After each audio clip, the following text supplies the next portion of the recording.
Come with me to the NFC Championship at Lumen Field in Seattle. Go Seahawks. I was born and raised in Seattle, but I now live in Utah, so that meant a very early 5 a.m. flight. 5 a.m. at the B gates, and if you know Salt Lake City, that's a far, brutal walk, and somehow our normally cheap flight to Seattle got totally price gouged. We landed, met up with family, including my uncle who's been a season ticket holder for 50 years, then to the stadium straight away. Security was crazy, dogs and everything. We went really early to soak it all in. First stop, a local bar called the Gantry, surrounded by my people.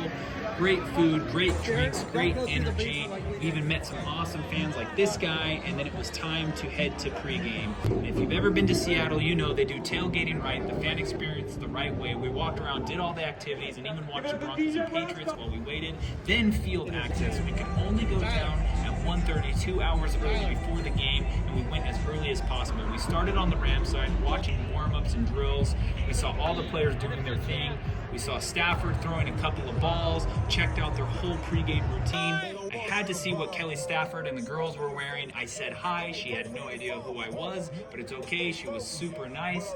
Watching Puka and the DBs do their thing. Then we wrapped up the Rams side, but not before we saw a guy with an actual hawk. We headed over to the Fox NFL stage and saw the whole crew. Aaron Andrews, Michael Strahan, Howie Long, Gronkowski, and the full squad setting up for the pregame broadcast. Howie's showing some love. Then we crossed over to the Seahawks side, watched our guys warm up. Iman Wari, I love me some MOB.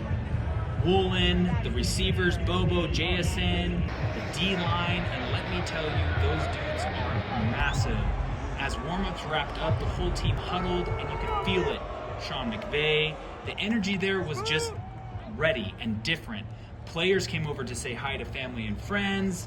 It was very cool to be a part of, but then finally security said we had to get out of there. The game was starting, so we headed up to our seats, met the rest of the people we were with, our whole crew, and watched the Seahawks come out one by one out of the tunnel.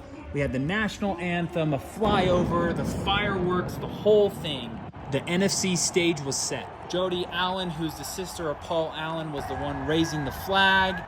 Then we had kickoff, and Seahawks get the first stop against the Rams, and then Walker with the touchdown into the end zone, and it was electric. Lumen Field was rocking. It was literally back and forth the whole first half. This is when JSN gets a touchdown, and the whole stadium went crazy. Halftime show was Tucker Westmore. Nobody around me knew who he was, but I loved the guy. I was hoping he would play his famous song, Silverado Blue. Second half, only a 4-point lead.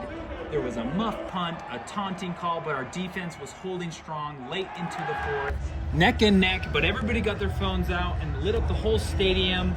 It came down to the final play.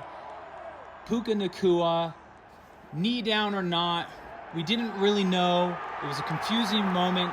Timeout, no timeout. We thought it was over.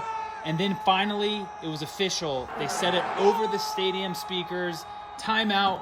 Seahawks win. Game over. NFC champions. We're going to the Super Bowl. Fireworks. Puka Nacua is walking off the field.